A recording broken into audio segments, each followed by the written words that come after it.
많은 사람들은 연예인이 어디에 사는지 궁금해합니다. 최근 나는 혼자 산다와 같은 TV 프로그램을 통해서도 점점 연예인들이 어디에 사는지 대중들도 많이들 궁금해하는데요. 오늘은 국민 배우 전지현 씨가 거주한 적 있다고 소문난 곳을 임장하고 왔습니다. 아파트 팩트입니다. 한간에는 전지현 씨가 여기에 산다, 안 산다를 가지고 많은 의견 대립이 있었는데요. SNS에 여러 가지 소문들이 떠돌고 있는 것 같아 한번 알아봤습니다. 누구는 전지현 씨 어머니께서 아트윈 펜트하우스에 살았다더라, 누구는 109 엑스포 구단지에 살고 심지어 아이와 손잡고 등교하는 것도 봤다더라 하는 소문이 돌고 있습니다. 이 정도면 지금은 거주하지 않더라도 한 번은 거주했을 가능성이 있지 않나 생각합니다. 전지현 씨가 살았던 이곳은 어딜까요? 그래도 관심을 가지셨던 분들은 아마 어디인지 아실 겁니다. 여기는 바로 송도 아트인 프로지오입니다. 다들 한번 들어보셨나요? 전지현 씨 딸이 송도에 위치한 체드윅 국제학교를 다녔고 아마도 따님 학교에 보내기 위해서 여기에 세컨하우스를 구해 거주하지 않았나 생각합니다. 여기서 잠깐 퀴즈 들어갑니다. 체드윅 국제학교의 1년 학비는 얼마인지 아시는 분 있으신가요? 바로 약 4천만원에서 5천만원 정도가 듭니다. 초등학교부터 고등학교까지 총 12년이니까 졸업시키려면 5억에서 6억원 정도가 있어야 하는 겁니다. 아니 세상에 애 학교를 보낸다고 이렇게 많이 들어?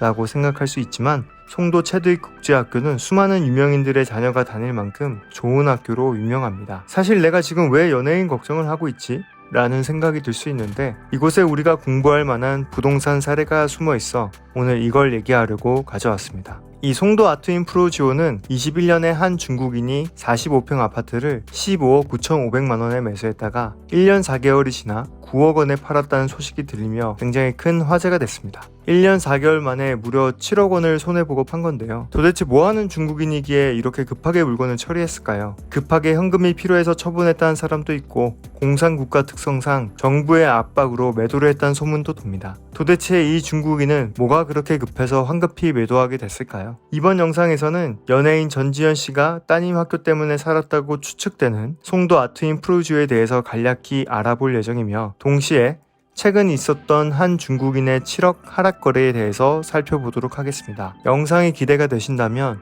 좋아요와 구독 부탁드립니다. 먼저 송도 아트인 프로지오는 2015년식의 9년차 아파트이며 999세대의 주상복합입니다.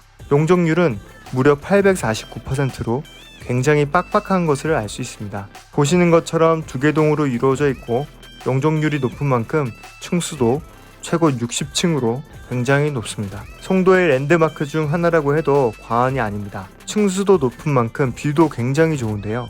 호객노노에서 올라온 뷰 사진 몇 개 구경해 보겠습니다.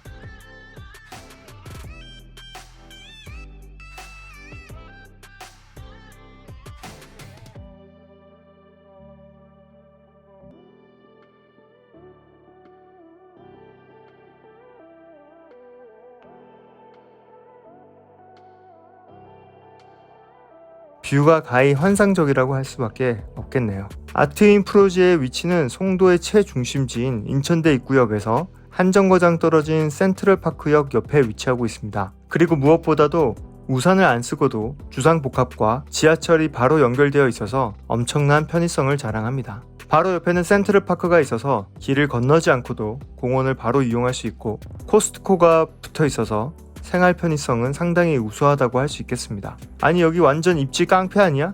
라고 생각들 정도로 아트인 프로지오의 장점은 확실합니다. 센트럴파크를 도보권에서 바로 이용할 수 있고 코스트코 그리고 아트폴의 상권을 직접적으로 이용할 수 있습니다. 또한 센트럴파크역을 바로 앞에서 이용할 수 있어서 나중에 인천대 입구역에 GTX-B 노선이 들어오면 서울 접근성도 한 단계 높아진다는 호재가 기다리고 있습니다.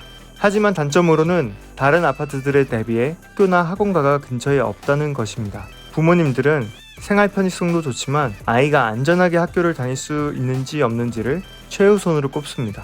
초품화라는 용어가 괜히 나온 게 아니죠. 아무리 센트럴파크나 코스트코가 가까이 있어도 아이를 편해 보낼 수 있는 학교가 근처에 없다는 것은 이 아트인 프로지오의 큰 단점입니다. 하지만 어떤 분께서는 아니야, 아트인 프로지오 옆에 G5라는 아파트가 곧 분양할 텐데 그때 학교도 같이 들어오고 하면 좋아질 거야 라고 얘기하시는 분도 있습니다.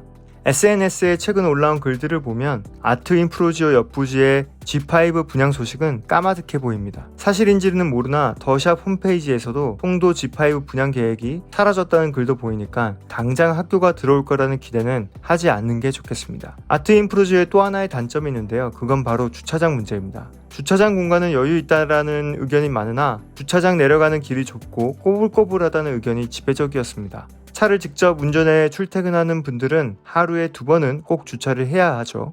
그만큼 주차는 우리가 아파트를 선택하는 데 있어서 중요한 요소인데 다시 시공할 수 있는 일도 아니고 학교 부족에 더불어서 큰 단점 중에 하나가 아닌가 생각합니다. 다음으로는 송도 아트인프로지오의 분양가와 실거래가를 본격적으로 살펴보겠습니다. 송도 아트인프로지오의 분양가는 얼마였을까요?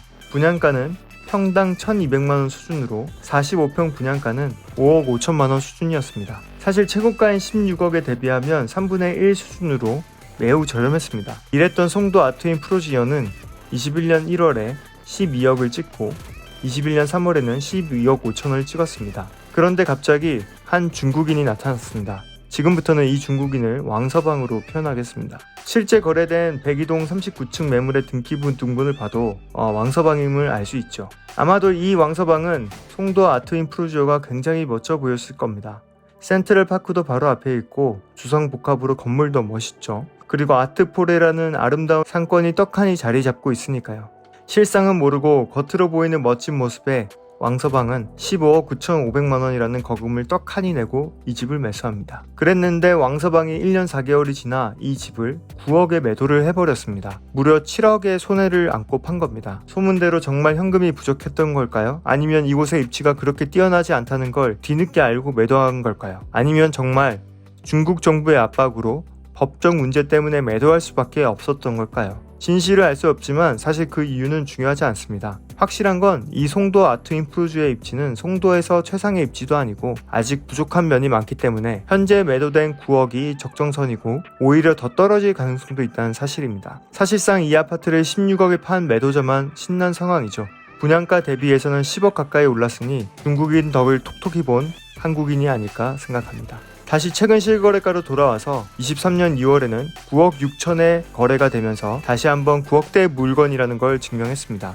층수도 37평이면 나쁘지가 않습니다. 그렇다면 현재 집주인들이 매도하려고 하는 매도 호가는 어떨까요? 네이버 호가를 한번 살펴보겠습니다. 현재 송도 아트인프로지오의 45평 매물에서 9억 원대는 찾을 수가 없고 최저가 대비 3억 원이 높은 12억의 매물이 나와 있는 걸 알 수 있습니다. 물론 아직 거래가 된 가격이 아니기 때문에 다음번 거래가 얼마에 될지를 한번 지켜봐야 하겠습니다. 여러분들이 생각하시기에 이 아트인프로지오의 다음 거래는 어떻게 될 것 같은가요? 왕서방이 급하게 매도했던 9억대에 다시 거래가 될까요? 아니면 현재 매물을 매도인의 마음과 같이 12억대에 거래가 될까요? 여러분은 이번 영상을 통해서 아무리 겉으로 멋있어 보인다고 해서 왕서방처럼 덜컥 아파트를 매수해서는 안 된다는 걸 배우셨습니다. 아파트는 겉으로 화려하다고 해서 가격을 높게 측정하고 높은 가격에 매수해서는 안 됩니다. 겉모습이 아닌 그 아파트가 깔고 있는 땅의 힘을 봐야 되고 그 땅이 위치하고 있는 입지의 힘을 봐야 합니다. 그래서 우리는 항상 이런 사례들을 잘 공부하고 기억해 둬야 합니다. 그래야만 나중에 내 첫 집을 마련할 때 또는 청약을 할 때 올바른 선택을 할 수 있으니까요. 여러분 어떻게 이번 영상 재밌게 보셨나요?